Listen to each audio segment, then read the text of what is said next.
Assalamualaikum warahmatullahi wabarakatuh. Alhamdulillahirabbil alamin wa bihi nasta'in wa ala umuri dunya waddin. Assalatu wassalamu ala asyrofil anbiya'i wal mursalin wa ala alihi wa sahbihi ajmain. Amma ba'du. Alhamdulillahirabbil alamin, segala puji hanya milik Allah Subhanahu wa taala yang telah mempertemukan kita kembali dengan bulan suci 1447 Hijriah, bulan penuh rahmat, ampunan dan keberkahan. Salawat serta salam semoga tercurah kepada junjungan kita Nabi Muhammad SAW beserta keluarga, sahabat dan seluruh pengikutnya hingga akhir zaman. Sahabat RSAW yang dirahmati Allah Subhanahu wa taala, Ramadan bukan hanya tentang menahan lapar dan dahaga, tetapi juga melatih kontrol diri secara menyeluruh, termasuk dalam berperilaku kita di ruang digital dan media sosial. Di era saat ini, media sosial telah menjadi bagian dari kehidupan sehari-hari.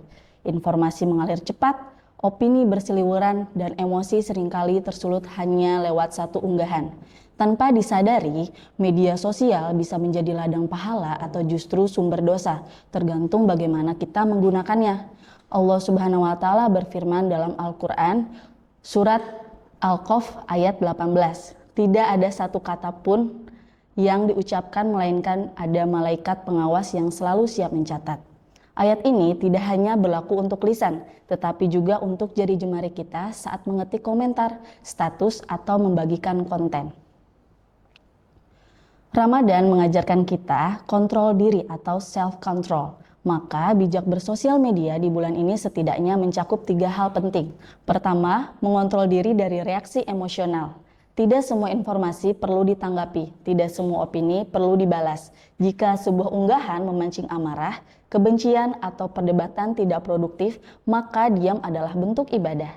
Nabi Muhammad SAW bersabda, barang siapa beriman kepada Allah dan hari akhir, hendaklah berkata baik atau diam. Hadis riwayat Bukhari dan Muslim. Kedua, menghindari akun dan konten provokatif. Akun yang isinya adu domba, fitnah, hoaks, dan ujaran kebencian tidak akan membawa manfaat. Justru ia menggerogoti ketenangan hati dan merusak kualitas puasa kita. Ramadan adalah momentum membersihkan hati, maka jangan kita kotori dengan konten yang memecah belah dan menumbuhkan prasangka buruk.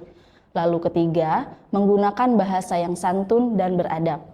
Islam menempatkan akhlak sebagai fondasi utama termasuk dalam berkomunikasi. Allah berfirman dalam surat Al-Isra ayat 53, dan katakanlah kepada hamba-hambaku agar mereka mengucapkan perkataan yang lebih baik. Bahasa mencerminkan iman dan akhlak. Komentar yang kasar, sindiran tajam, dan kata-kata merendahkan bisa menggugurkan pahala. Meski puasa kita secara fikih tetap sah, gunakan media sosial sebagai sarana dakwah ringan, saling menguatkan, menyebarkan kebaikan, dan memberi manfaat. Sahabat RSAW yang dirahmati Allah Subhanahu wa taala, mari kita jadikan Ramadan 1447 Hijriah ini sebagai momentum hijrah digital. Dari reaktif menjadi reflektif, dari provokatif menjadi produktif, dari bahasa kasar menjadi bahasa yang santun dan menyejukkan. Semoga Allah Subhanahu wa taala menerima puasa kita, menjaga lisan dan tulisan kita, serta menjadikan media sosial sebagai wasilah kebaikan, bukan sumber penyesalan. Akhir kata, semoga kultum singkat ini bermanfaat. Mohon maaf atas segala kesalahan. Wassalamualaikum warahmatullahi wabarakatuh.